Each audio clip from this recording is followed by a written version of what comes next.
Welcome to A Woman's Brew, where women talk about beer. In today's episode of our Brave Noise interview series, we're joined by James and Helen from Wilderness, who dare to be brave and make noise about their Brave Noise brew. I'm Joanne, and this is Tori. Hello. And we're two beer-loving women on a mission to get more people drinking and talking about a brave noise. Come join us.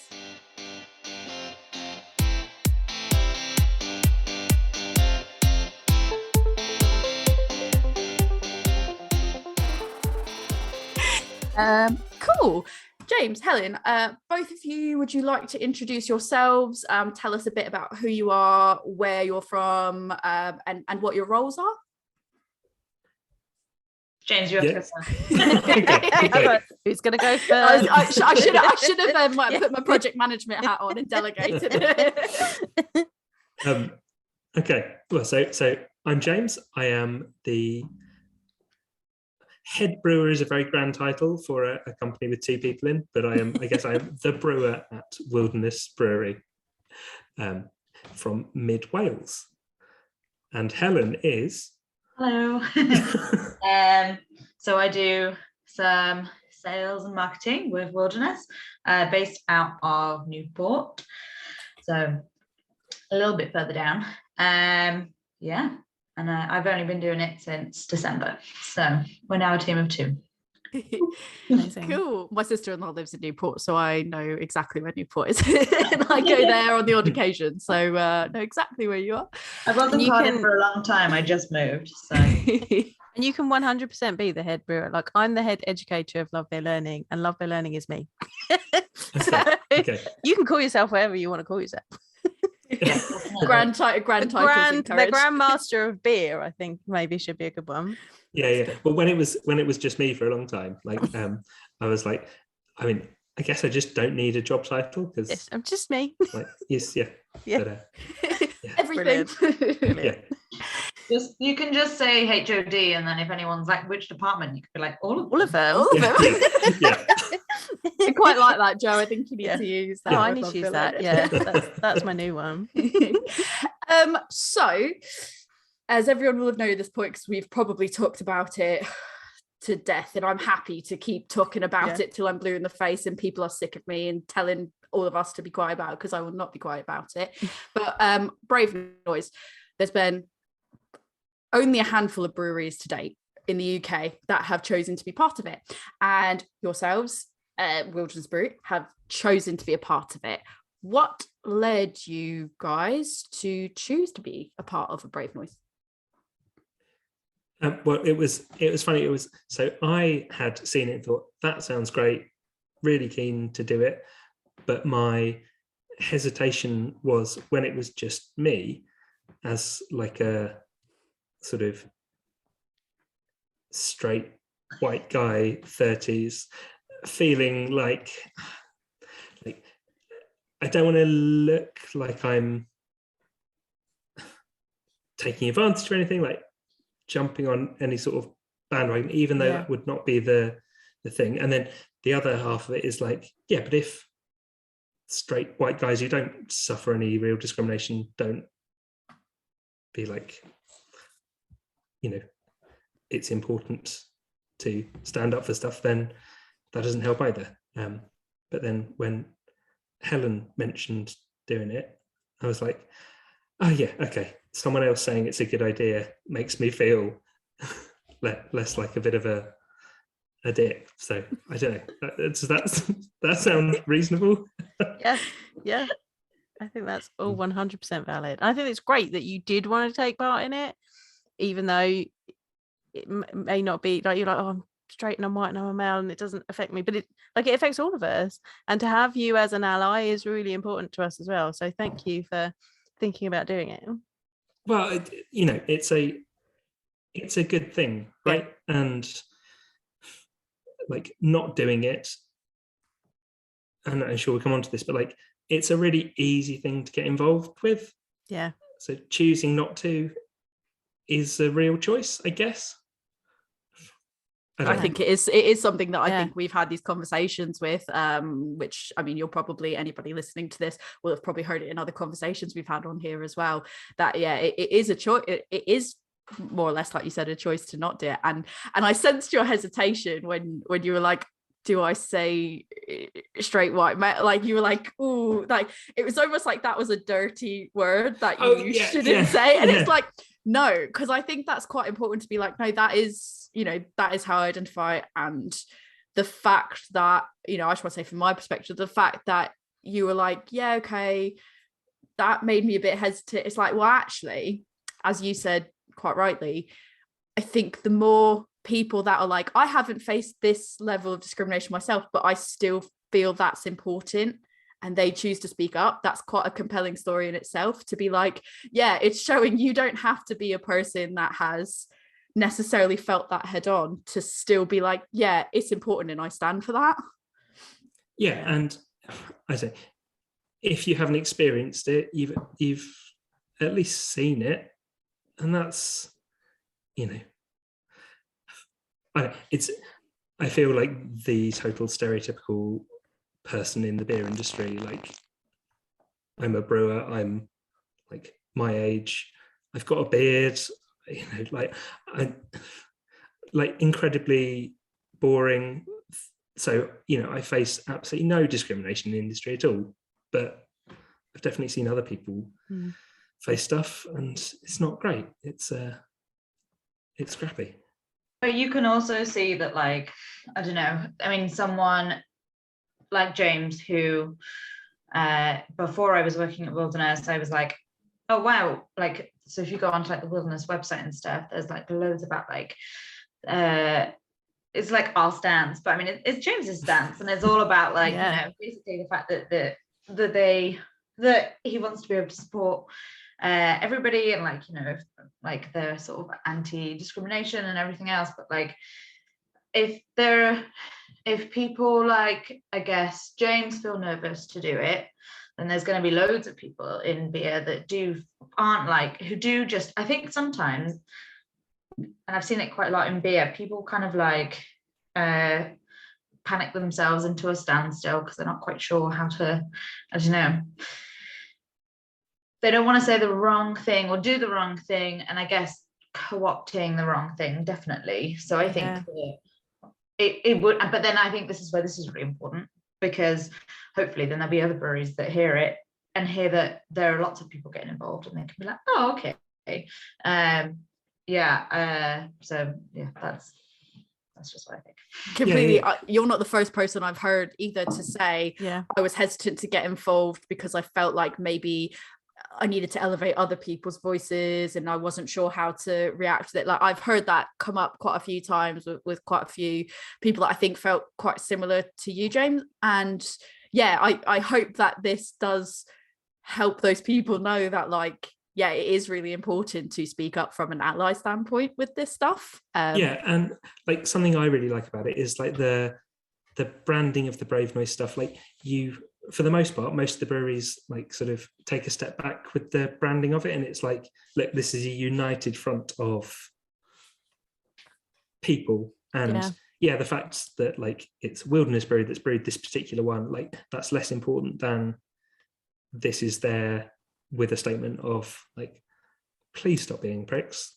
Yes. I quite like that if you were to probably put loads of them in a row, it might take having to like actually read the back of the can or something to kind of work out necessarily who the brewery is, but then I also really love the way that each breweries are kind of like personalizing the actual style. I think that that's a really nice way to do it, but also to then put something of themselves into the beer itself, which I think is really great.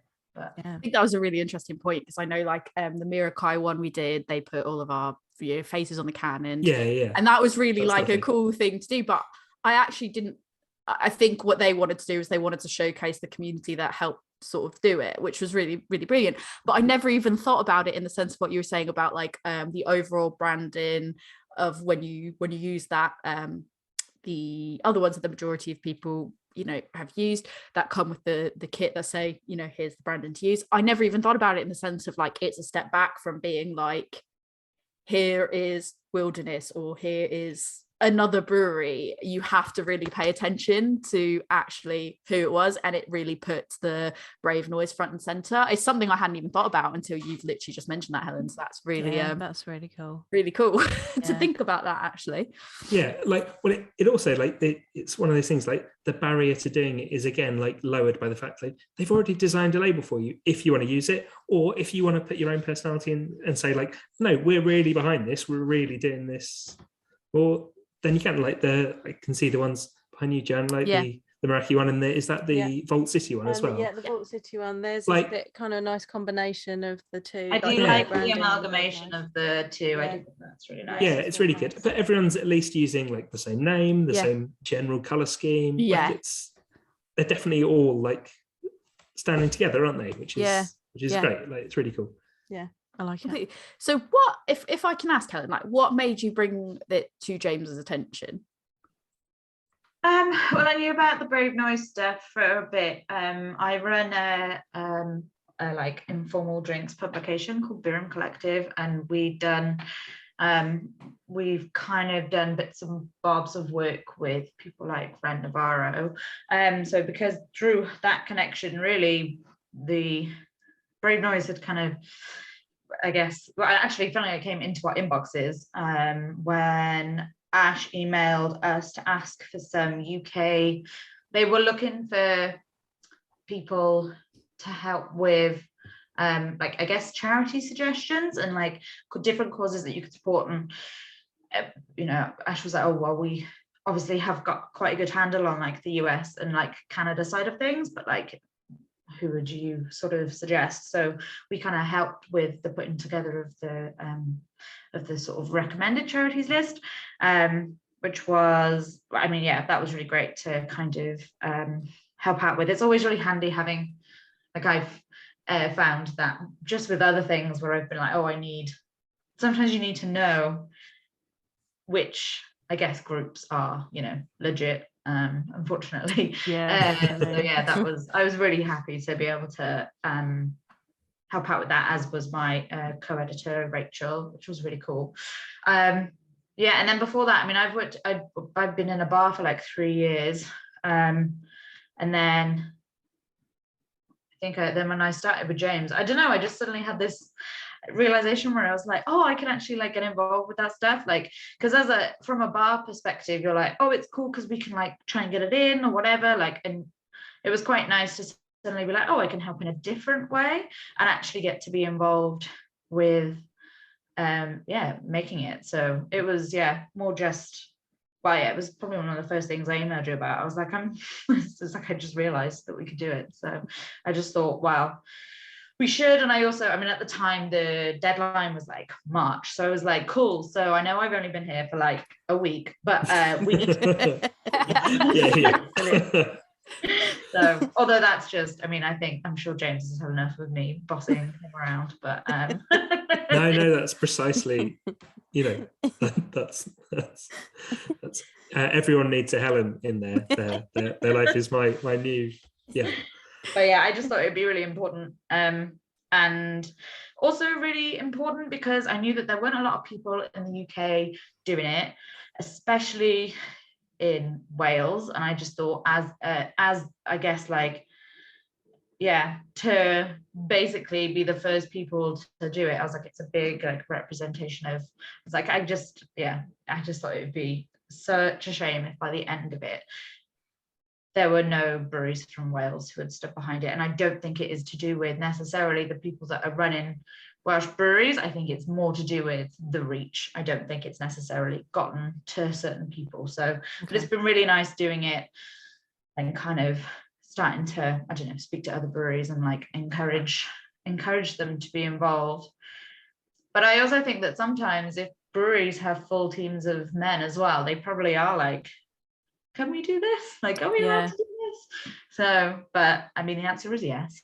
Yeah. Please do. Yes. But, like, you know, as someone who felt that, like, it is, I guess, cowardice a bit. It is like, oh, well, I guess it's not really my place to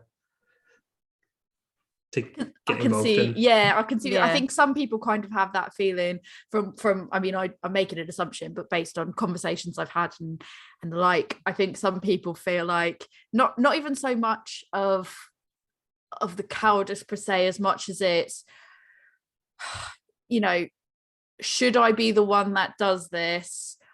Am I going to do this and it's going to be the wrong choice because I'm going to get backlash that's telling me I shouldn't have done that and I should be letting other people do it, or something along those lines. So yeah, hopefully this is one really brilliant example of like, no, like Helen said, you absolutely should be. Yeah. Yeah. okay. Yeah. Definitely.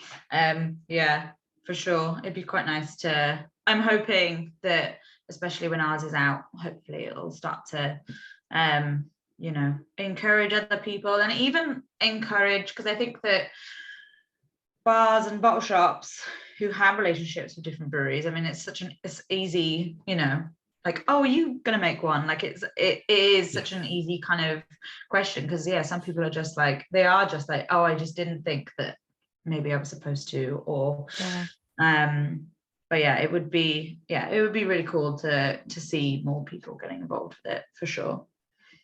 I think when we recorded the episode with the Mirakai ladies, we sort of said, we were encouraging people like, go out and message your favorite breweries and ask them to take part, or if you've got local breweries or people local to you that you can sort of request it, go to your local pubs and tap rooms and everything else, and request the ones that are out there. Show them that you actually want it, that there's a need for it, that there is that calling for it, and that they're not going to make a mistake by doing it. Like, you're not going to go, keep politics out of beer, I don't want that. You're saying, I want this, go and tell them. And because that's the way that they're going to go, okay, if there are people that are afraid of it because they're afraid of what their community is going to say, and their community is telling them, no, we want this, hopefully that will also help encourage as well.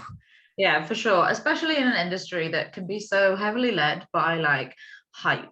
So I'm like, this should be very high up on the list of hype, but for some reason, for I'm sure many reasons, it just kind of gets pushed to the side. And it would be really nice to see more people doing it. Yeah, definitely. For your version, did you use the recipe as is, or have you made any tweaks to it? So, well, it was Helen's idea actually, was to go all UK ingredients. Oh, amazing. Because I can assume the reasoning was because, like, while it's an anti-discrimination thing, Helen in particular is extremely xenophobic. So just using ingredients from anywhere else is a real... My soul just left my body. That was amazing. Oh my god. I wish I could say things with such conviction, like so seriously, because I don't think I'd have been able. I would have just probably laughed before. That was amazing.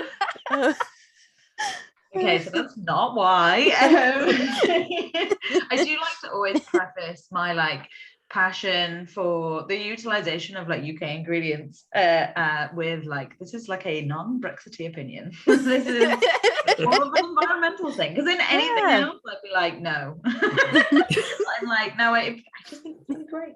No, especially looking at the, I don't know, looking at the example, I mean, when we read through the little like all the information guide that you get, I mean, they do talk about things like they give bits of advice on to do with sustainable like bits and bobs, and I just thought, well, it would be nice for it to, the obvious route I think would have been for us to like do a sour version, or like even like a saison with in the similar like flavor profile or something. And like, I thought that could be super cool, but then I was like, well, actually it'd be quite nice to I thought it'd be nice to partner it with some like UK growers, but also because then we're letting them know what it is as well. So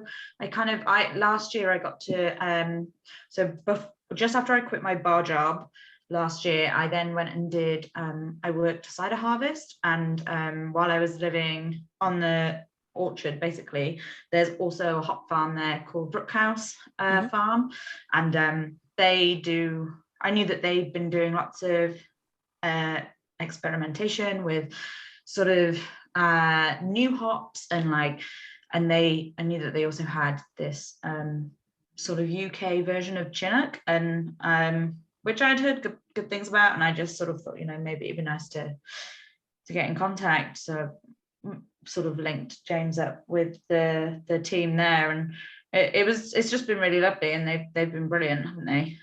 Yeah, they were great. We sort of emailed and said, hey, this is what we're thinking of doing, sort of vaguely New England IPA style thing. We saw your UK grown Chinook and have heard good things. Like, that, are they good? And they emailed back and said, yeah, they'd be great, and then maybe throw some Sovereign in there as well that they grew that I hadn't used before. And then they were like, oh, is Brave Noise thing, can we chuck in some yeast as well, like some free yeast for you to use? And it was just their way of supporting it as well, which was really nice for us. And then the hops arrived, and the UK Chinook were amazing and were really nice, and I bought some more immediately as well. So hopefully it worked for them. Yeah. I was going to say, it's such a cyclical, a very copacetic relationship where, you're letting them know about Brave Noise beer, and they might be like, oh, that's amazing. And then there's sort of, you're trying their hops, and you're like, these are amazing. I'll have some of those. And it's you're supporting inclusivity for everybody by also supporting local as well, or like UK wise anyways. I don't know how close they physically are to you guys, but I think it's really great to even be like, well, this is about community and we want to support our community. The whole beer production chain, like not just brewers but suppliers as well. Yeah, that's really, really interesting. Yeah, and they were really positive, weren't they, about they said, please, well, we said, we'd like to say thank you for essentially the free stuff, but also the advice, by putting you on the label and stuff. And they were like, oh no, yeah, please, that'd be great. So amazing. And hopefully, all it takes is, I guess, them mentioning to another brewery that they work with, and you can and hopefully it'll sort of gain some interest that way as well. But it's I also thought, and I don't know how often people do integrate their suppliers into, I guess, like a collaboration in that way. And I was like, it's quite nice to be almost doing like a secondary collaboration with a supplier, and kind of making that that connection and kind of building a relationship. So but yeah, it's all part of my very long-term evil plan. I don't know what the end result is. You'll get there eventually. I'm hoping that the end result might be something like, people are pals, and that maybe we can have like a nice thing going on. I don't know. Your big evil plan of making everyone tolerant of everybody. It sounds like an evil plan I can get behind. Like, I like it a lot. Yes. So you mentioned a bit ago, you mentioned about the charity. What charity cause is your Brave Noise supporting? Do you want to say how it was? Well, I was going to say it was you suggested the Drinks Trust, didn't you?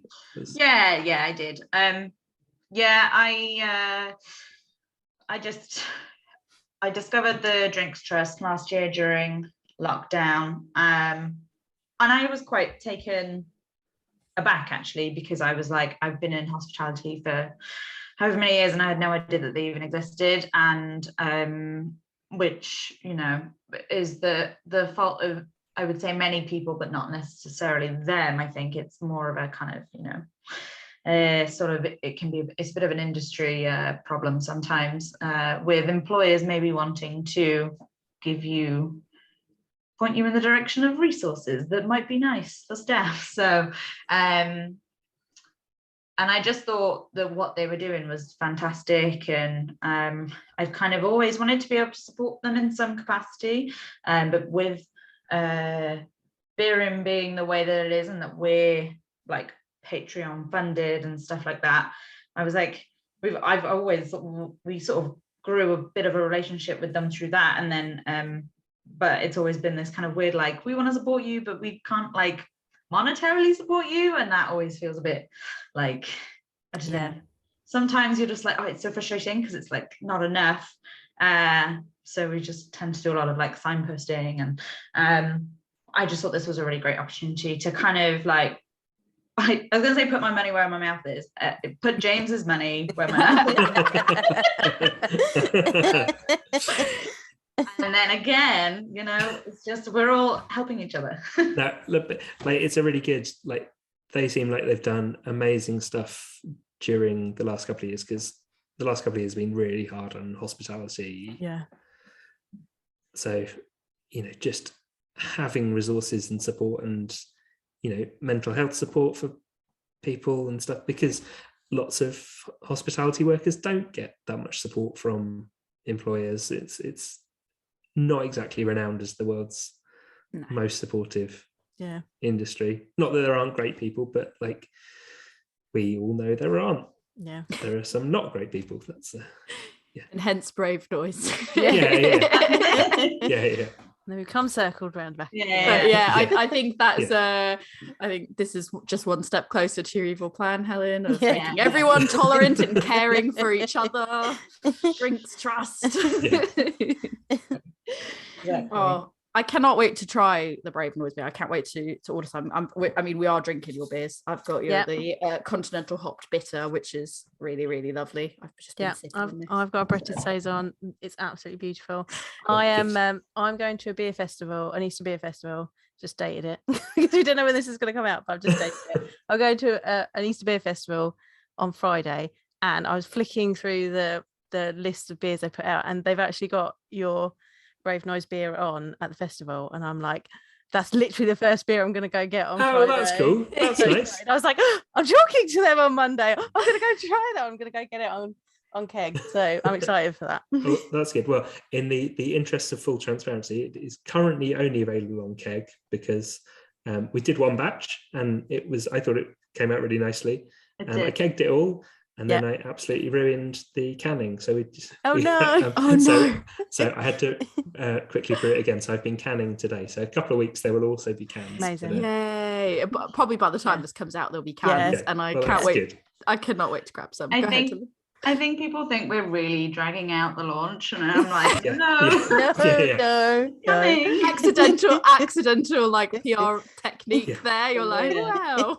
I'm really building up tension for this. Very slowly. And then, because then we've got people obviously like tagging pictures of like the stuff there is in kegs. They're like, oh, when can we? And I'm like, soon. Unfortunately, this is a bit of a, I mean, this isn't just a Brave Noise problem, is it, for us? Like, that pretty much everything. I'm like, oh, they'll be ready now. And then like 2 months later, Helen will be like, so that thing that you said would be ready. Is it ready? Is it ready now? Yeah. It's giving someone some good anticipation. Because I am really excited. Like, when I looked at the beers that you had out, it was all like, I love saisons, I love all that, and there's so many like interesting sounding saisons, and a lot of like, you know, wine barrel aged things that sound really good, and the labels were all really just beautiful labels. I had to be like, because my husband will actually murder me if I get too many more beers. So I was like, literally like, I have to put it in, and I have to put it in for the podcast. I'm so sorry. And then I just put like a whole bunch. I was like, wow, it's podcast stuff, sorry. But the artwork is just beautiful, and I cannot wait to try the Brave Noise one. So that's like super, super exciting for that to be coming out. But in terms of back to the Brave Noise chat overall, what changes would you both like to see in the industry in the future, or what have you noticed that you hope you continue to see? I mean, I guess from my point of view, like, it would just be, it is such a, so the brewing industry in particular is a bit of a diversity dead zone. And like, you know, partly it's historic, you know, the fact that there's no diversity is because there's been no diversity in the past, and not everyone wants to be, or to have to be like the first person and to push things, you know. It's just, so just hopefully things like this just show people that might be interested or might not have ever considered it, that like, oh, hopefully not everyone is a total. Am I allowed to say bellend on the? Yeah, you can say it. Okay. I've said worse, you can say. Okay. She said way Okay. worse. Yeah. Yeah. I don't know. I'd hate for someone to, really fancy doing something in the brewing industry as a job, but feel like, oh, that isn't for people like me. Yeah. Because, like, It's for everybody. that's so depressing. Yeah. Yeah. So, yeah, I guess that's what I'd like. I think that the drinks industry generally has a bit of a almost like accessibility problem, in the way that it's like people don't necessarily know about all the other like jobs that you can do. And I think that a lot of that comes back to sometimes especially with hospitality, but like with all the other stuff, you don't, when you're at school and you're going to all the careers fairs and things like that, no one stood there like, oh, you really like science, well guess what, you might really like making beer, like, or even wine, or it's just always kind of like, it's one of those industries, I think, that you're like, well, that just happens, so someone does it, I don't know who, but somebody does. Magically appears in my glass. Yeah, exactly. And I think that for a long time, for obvious reasons, if you're going to start a brewery, you do need money, and I think therefore categorically, just with the way that everything kind of falls, they have tended to not be the most diverse group of people, and people then hire people who look like them, who are like them, and then it just is this kind of ongoing spiral. But I think the most important thing is that brewing and beer generally has kind of jumped into making things diverse before they've thought about making the industry inclusive, which has had a massive backlash in the way that actually we've ended up losing so many amazing people from the industry quite early on, because they were like, I don't want to stick it out, like I don't want to do this, I don't want to go through this. And like I did a similar thing with a different industry. I was like training to be an electrician, and I was doing lots of work with it within that industry, and I just was like, do you know what, it's too hard and I don't want to do it, because like, why should I have to be? And I fully understand why people feel that way. So unfortunately for the drinks industry, I've decided that they don't have a choice. So they're going to have to change for as long as I'm in it. It's all part of the evil plan. Yeah, it's all part of the evil plan. So I think actually thinking about how to make things inclusive instead of just diverse, I think people are like, well, we'll just put people into scenarios and then hope for the best, because actually they haven't considered everything that you might need as a person. So that's something that I'd like to see more of, is definitely inclusivity from that perspective, and like people actually just trying and not being scared. I think, and I know that it's, last year there were a couple of breweries that like tried, but it was a little bit, they ran into a wall and everyone was like, you're doing it wrong. And I guess there'll be a nervousness with some of those breweries maybe to think, oh, well, we're going to give it another go, because everyone was like, what you do wasn't quite right, and a lot of people were quite mean. And I think it's the hardest part is just dusting yourself off and trying again, because the most important thing is that you're trying, and that I think I don't know, I think that I'd like to see more also understanding maybe from other people, because I think there's a lot of people going around who kind of like to maybe sit from a distance and say, look at all the things that you're doing wrong. And sometimes I'm like, well, what are you doing?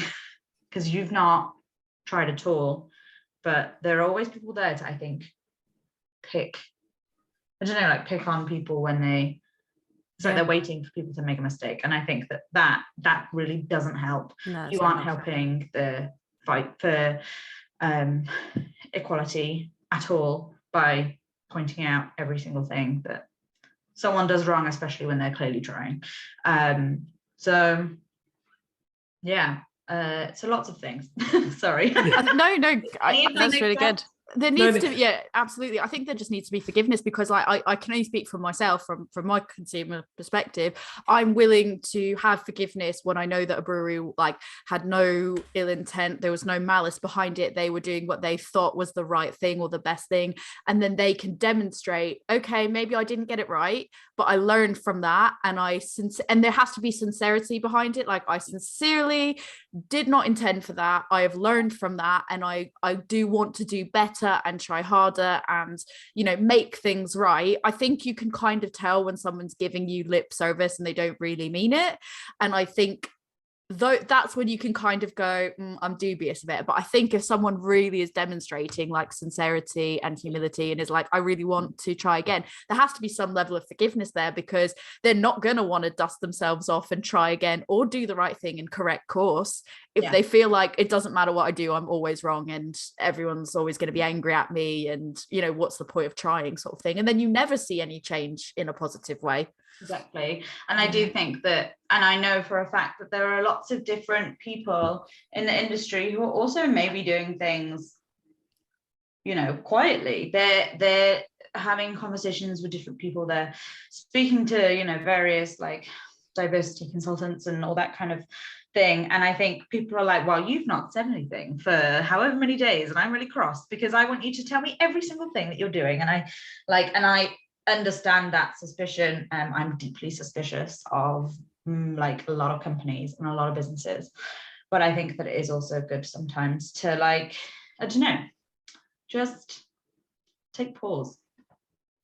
But I think one of the like something that I think is definitely really important to like me is trying to start engaging with younger people about the drinks industry, because that is a really great way, I think, to also help kind of, introduce it to people who maybe didn't know about it, and maybe don't just have loads of money and one day think, do you know what, I'd really love to brew some IPAs.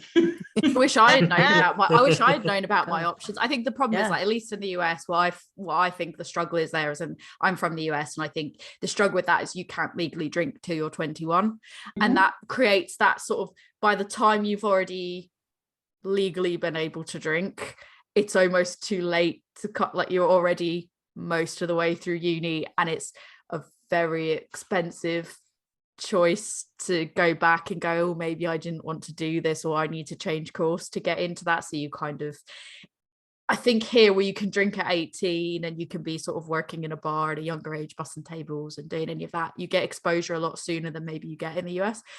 So it would be a shame to not engage that at a younger age, because like I wish that I had been engaged in the drinks industry like from a lot earlier on than I have. But I also totally agree to your point about the inclusivity thing. I've had this conversation, you know, hobby wise, I'm into video games and board games, which are, I mean, they tend to be quite male dominated historically. And also, I mean, Joe and I both work in IT, which historically has been, you know, male dominated as well. Amount of times that I've been called that IT guy, I can't even tell you. I mean, actually thinking about it, I honestly don't think I've ever met a woman that works in IT, which is crazy. You probably have, you just haven't you probably just haven't realized it. But it's that thing of I've had these conversations, you know, with my husband, so I can only speak from like a female's perspective, but like even talking to other people in the drinks industry, like there'll be maybe a brewery that doesn't offer something such as like maternity leave, and if you are a woman that sort of is inclined to have a family, it might be a bit more difficult for you to decide you're going to go to a brewery, because you might be like, well, what happens when I want to have a family? Like, what do I do? Or in some of the, you know, video games areas, they don't make it in a way that's appealing to somebody that doesn't look like, I think James, you kind of said it, you tend to hire people that look like you, even not purposely, subconsciously, you just happen to do that. That's how James hired me, actually, because of our likeness. Is it the beards? Yeah, for sure.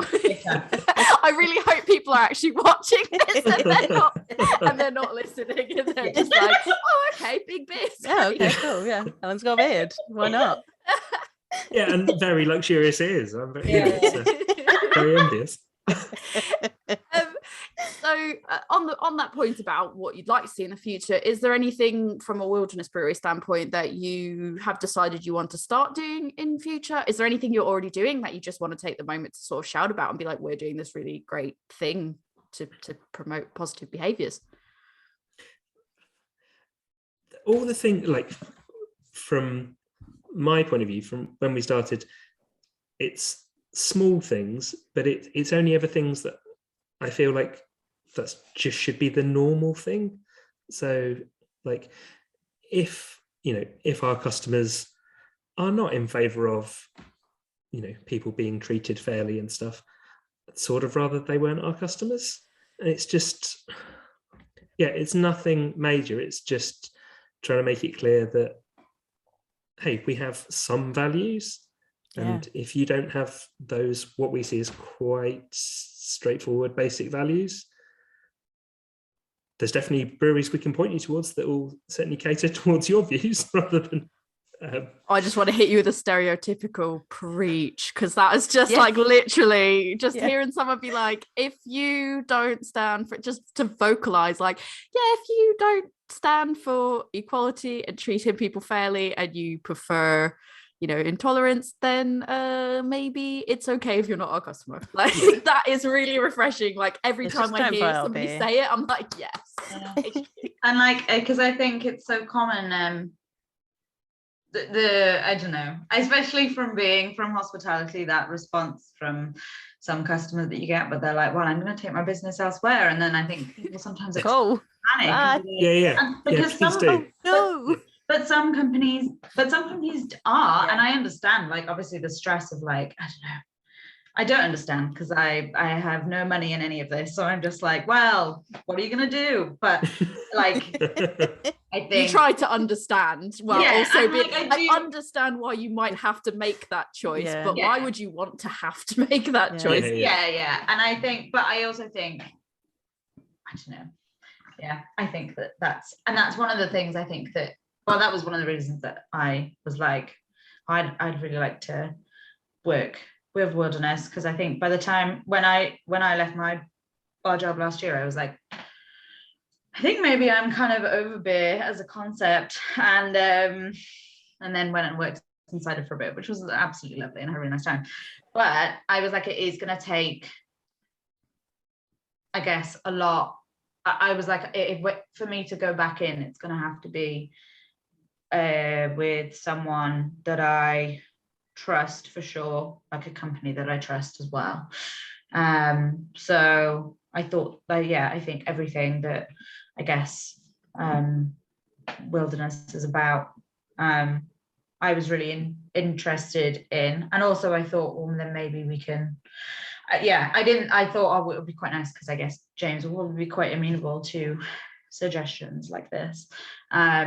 I mean, we definitely want to do some, a bunch of work with some trans charities, especially Wales-based ones, because the trans community are having a really awful, continue to have a really, really awful time, and that's just kind of getting worse and worse. And I think that that they're a community that really need to be stood behind at the moment. So and it's very easy if you're a company when there seems to be like an issue that is, for some reason, and I don't understand why, polarizing, to like stay away because you don't want to maybe offend some of your customers or something. But like, genuinely, those aren't the customers we want, and for the most part, as far as I can tell, they aren't the customers we have, which is very nice. But like, most importantly, they're not the customers we want. So like, we can, like, I guess we are perhaps a little freer in that way than some companies, Yeah. but all And there's companies just the should two be of that us. free. The argument's only between two, so You don't have Yeah, to. yeah. You don't have Yeah. to call everyone into Yeah. a meeting Yeah, and then yeah, have a there's no- debate. Yeah. there's no board. Like, it's just us, and that makes things like, I guess, yeah. There's an element of sort of privilege to not actually having lots, in a way. There's less red tape to have to go through to Yeah. like decide you want to make a decision to do something, or you don't have to get everyone's approval to be like, is it okay? Like, there's just, it sort of takes away some red tape behind what maybe other breweries have to go through to take a stand on something. Maybe they have to go, well, it's got to go by the PR department and this department, and yeah, no, I totally get you on that. Yeah. And we're So- very lucky that if we got sued or anything, like, we have no assets. Like, we're like, There's nothing for you to take. Like, so- please. Yeah. I wish you would. Brilliant. So I think that's kind of something this year that we definitely want to totally. get involved with. But Amazing. like outside of, I think the other thing is supporting different communities outside of their like allotted time schedule in the year. Like that's something that is quite I mean, it's personally very important to me, being someone who's like queer and non-binary. Like, I think that I'm like, oh, it's nice if people get excited about, I don't know, who give money to charities and stuff outside of Pride. That's like such a huge thing, and it really doesn't happen. So I think that, yeah, that sort of just at least being someone who is doing that, if we can help in any way, then I'd kind of rather do that. If we can aid a charity's like cash flow in some way, like, that would be really nice. So yeah, I think that's right. Also, it works for us from a business point of view, because we're leaning into the fact that I can't get anything done to a deadline. So like trying to do something during like Pride Month or something, that's not really going to work for us. It's not going to work for you. No, No. that's true. It would come out very late. It's like Happy Pride Month, and they're like, that was 2 months ago. Yeah. You're like, Pride Month is every month. Yeah. Next one. That you could use that to your advantage. You could be like, Pride Month is Question every us. That's brilliant. So conscious that we've sort of kept you longer than we said we'd go to, but the conversations were brilliant. No. And I didn't want to cut Very anyone good. off. We've got one final question, but before that, I actually do have a question before the final question. Ooh. It's just popped into my head. So did you both know each other prior, Helen, to you being like, I want to work at Wilderness? Or did you drink their beer and just go, well, this is some place I'd like to work? Was there any connection there before you sort of started working there? Or Yeah, my wife came home one day and was like, I bought a beer that you might like. And I just, I was quite, I was just really surprised.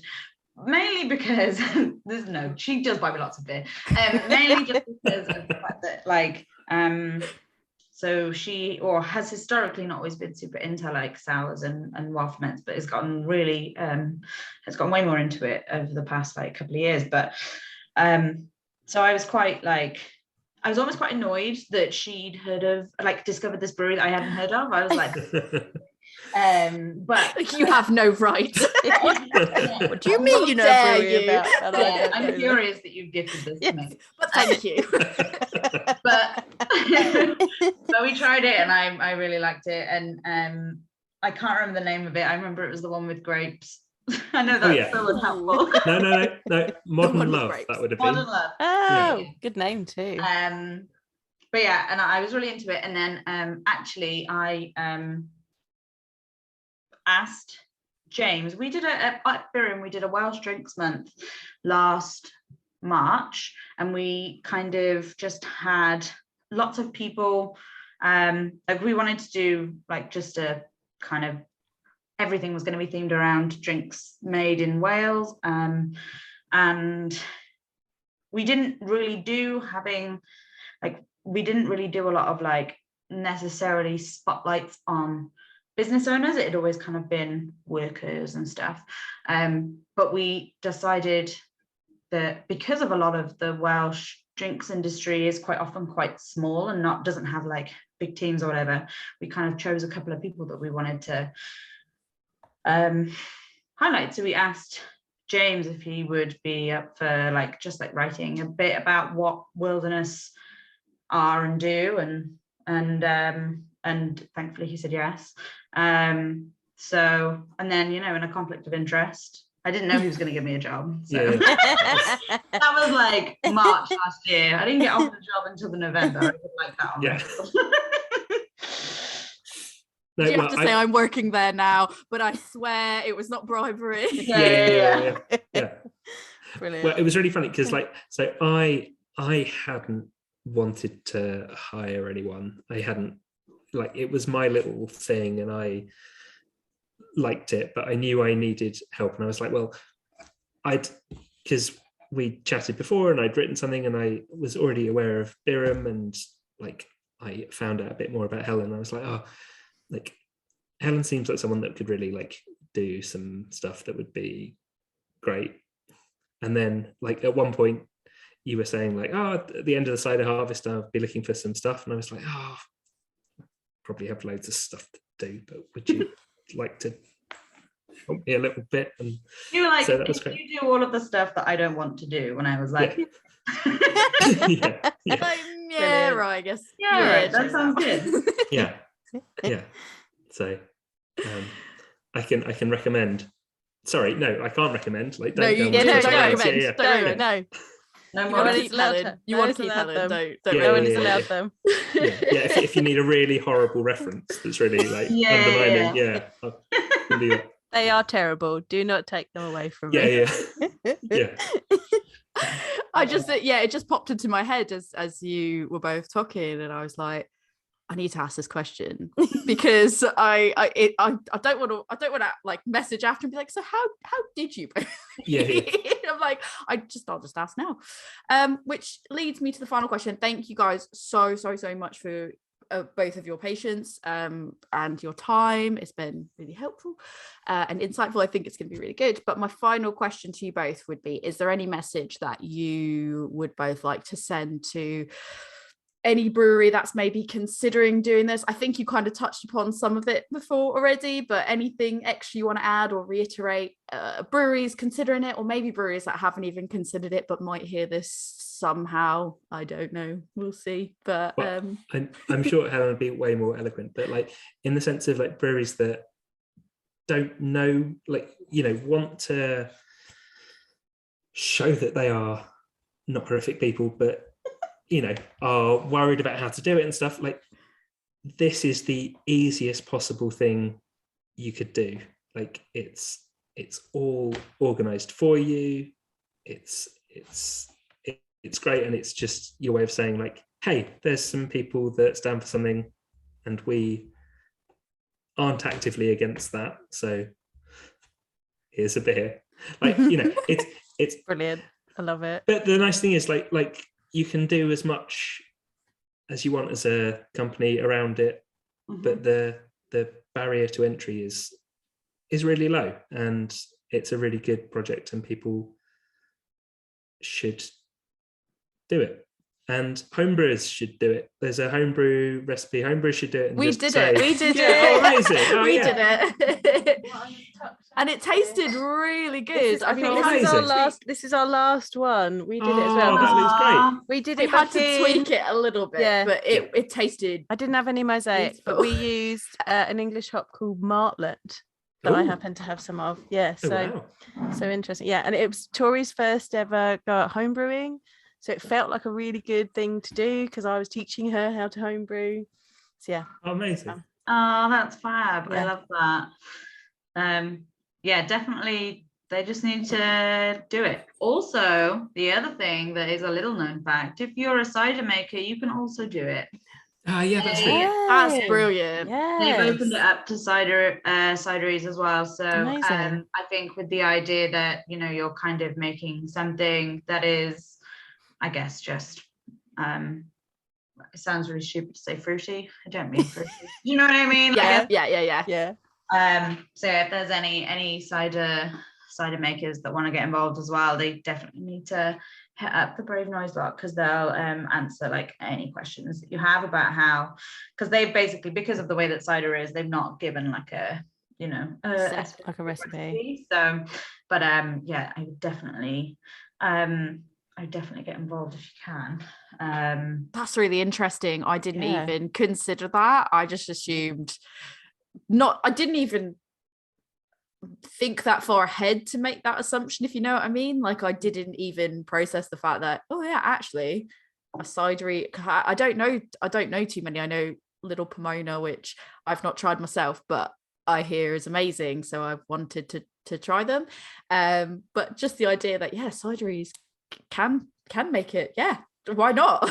And also, like, there are like a lot of women in cider who would also benefit, I guess, from like the support of Brave Noise. So yeah, I think definitely that would be my suggestion. Also, I think if you know of breweries who have done it and you're like, I have questions, just ask.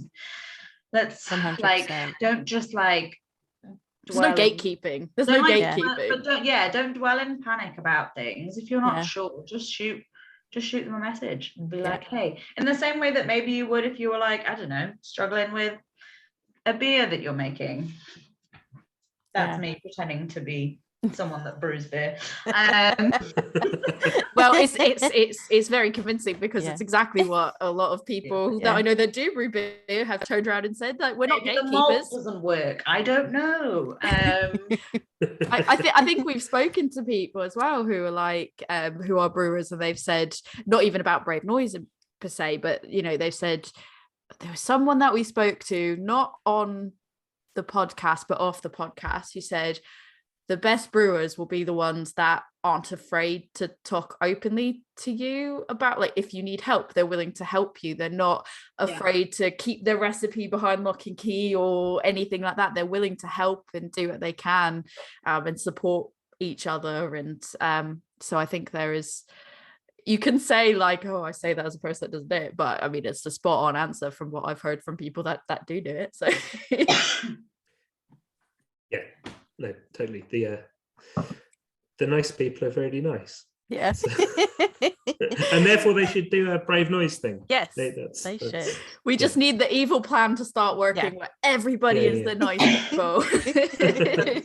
That's all right. But yeah, no, I think you're right, that James, what you were saying about, you can kind of do as little as you want or as much as you want, because they give you everything you need. That's the bare minimum. They give you the label, they give you the recipe, they give you everything. They can help you with the very basic code of conduct outlines if you don't have it, but if you want to go that step further, you can tweak the recipe, you can tweak the label, you can tweak your code of conduct, you can take it as far and as wide as you want to, or you could go, I don't have the brain space to be able to do this, but I still want to do something, so we'll just go bog standard. All you need to have is like the willingness to stand up and say like, this is a team I want to be on. Like there's nothing more that you really need than that, which is great. Like that's why it's a really good initiative. Like someone's taken the initiative, organized all the stuff, and just want people to stand by it. Which is why it's sad that there isn't as much enthusiasm as you might hope. But 100%.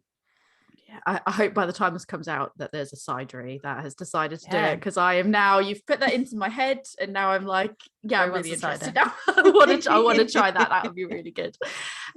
But that's all the questions that we had today. Thank you guys both so much for giving your time. Like I said, I know we've overrun, and it's been super good chat, and I hope we get to talk to you again. Yeah, we're gonna have to talk to you again, because it's so good and a fun conversation, but not to make light of the topic that we're talking about, but it's just been such an easy, great conversation that I hope we get to talk to you guys again, and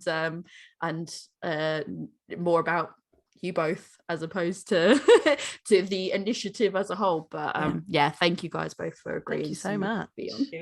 Also, I was just thinking, I wish we'd have known about. I didn't think, James, we should have been wearing our t-shirts as well. Oh, that's true. Yeah, we could have all been, all four of us been matching. Yeah, sorry. Yeah, That's all right.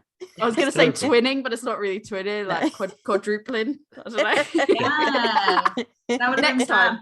I wasn't That was even so good. thinking. That's right. Next time we got Yeah, this. we'll go next time. And We'll we all won't even wear have the to same say thing. it. We'll just all know. Okay, yeah, that sounds good. Cool. Amazing. Brilliant. Thank you. Have a really good night, both of you, Yeah. and thank Thank you you very guys much. again for joining us. No, really appreciate it. Thank Very you. Bye. Bye. Right, so we originally had a plan where we were going to do like short interviews. I think with we explained this the people. before. Yeah, so we've explained this before. But the original plan was short interviews with the people who have made Brave Noise beer and kind of do like a compilation. This is the This was episode. our second one. This is the second one. This is where it all went to pot because we had This is such our a second good one where we realised the conversation conversation was with too James good. and Helen. It was so good that we were just like, yeah, no, these need to be standalone episodes. And here we are. Pivot. It was such a good episode, and So good.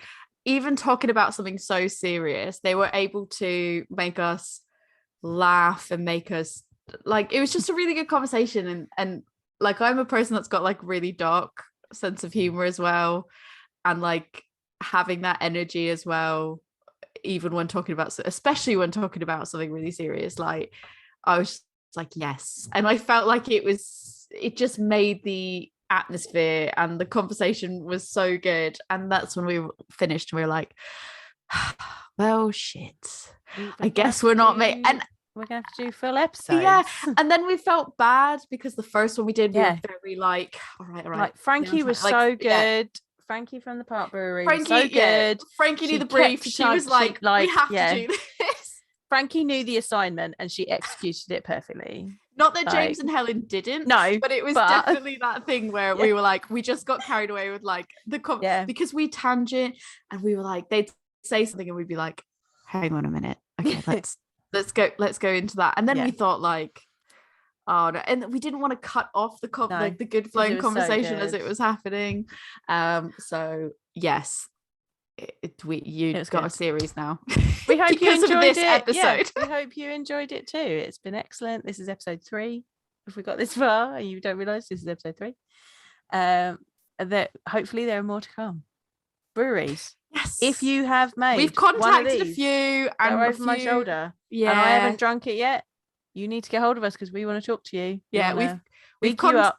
We've contacted, I've tried to reach out and contact everyone I could get a hold of, and I think some probably just hadn't seen it, because they probably get a lot of messages, and it's just, yeah, it's difficult to sort of weed through that.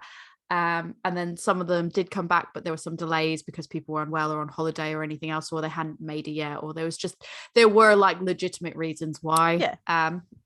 But that being said, open invitation now.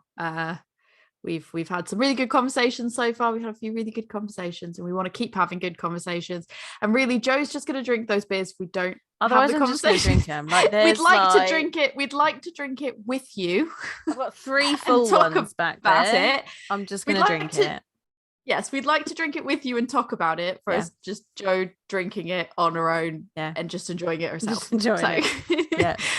Open invitation. And if for whatever reason, like, even if you're not a brewery and you haven't actually produced a beer, but you're doing something in this space, or you're very particularly interested in this space, and you want to come on, you want to be part of this like mini series that will just go on until we run out of conversations, definitely just email us. You can email us at womansbrewpodcast@gmail.com, and just reach out. I mean, it doesn't matter even if you're US, UK, somewhere else in the world. Like, we can only obviously get a hold of If you want to, if you want us to get a hold of your beer and you're in the US, we're not going to be able to do that.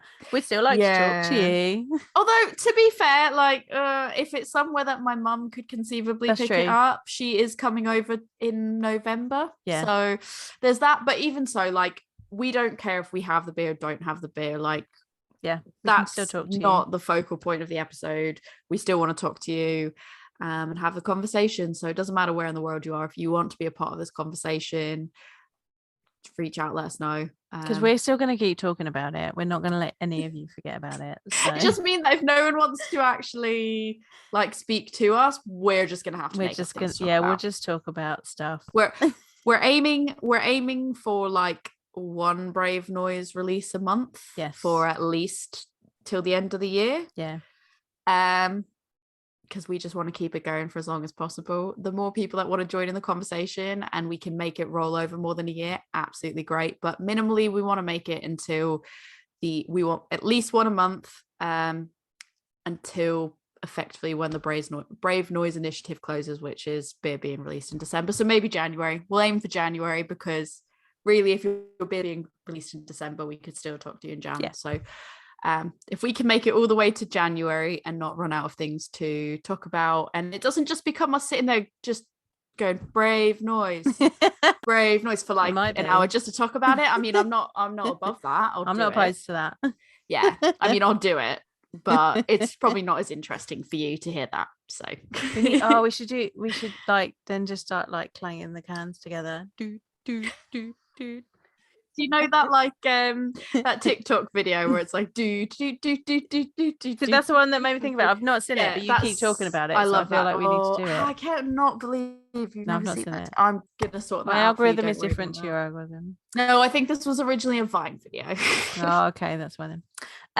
Tori, if people want to contact you because they want to talk to us about Brave Noise, where can they get hold of you? If you want to talk to me about Brave Noise, or you want to come on here to talk about Brave Noise, or you have a recommendation of who you want us to talk to about Brave Noise, or a topic about Brave Noise you want us to talk to, or Brave Noise all the time, all day, every day, you can find me on Instagram at adventures_in_optimism, or I'm giving out my email now for no particular reason because no one's going to email me, but it's adventuresinoptimism@gmail.com. If you want to get a hold of the podcast, that email again is a woman's brew the podcast. No, just a woman's brew podcast at gmail.com. A woman's brew podcast, there's no that in it, at gmail.com. It'll be on the screen, don't panic. It's on the screen. Don't listen to me, I'm garbage. Or a woman's brew on Instagram, Facebook, and Twitter. And Joe, if people want to talk to you all day, every day about a Brave Noise, where can they talk to you? Come and talk to me about Brave Noise. I will talk to you about it. Homebrewing Brave Noise. Homebrewing Brave Noise. I did that. We did that. Here it is. There's ours. So you can still do that. You can talk to me about that at my beer school, Love Beer Learning, on Facebook, Instagram, Twitter, TikTok, and Pinterest. There is a website that is run by me, and it is lovebeerlearning.co.uk. There's a contact form there if you'd like to get hold of me there. And I also have an email address, lovebeerlearning@gmail.com. Talk to me about homebrewing it for yourself. If your favorite brewery isn't doing it yet, and they're not listening to you when you petition them, because you should be letting them know that you want them to do it. I will help you brew your own. And if you're a brewery that wants to commercial brew it, and you're like, I need people to come help and brew it, like, we will travel. Let us know. Like, we'll come help you. We'll travel. We will travel. We will go and we will travel. We'll find people that can help you if you need help. So, on that note, cheers.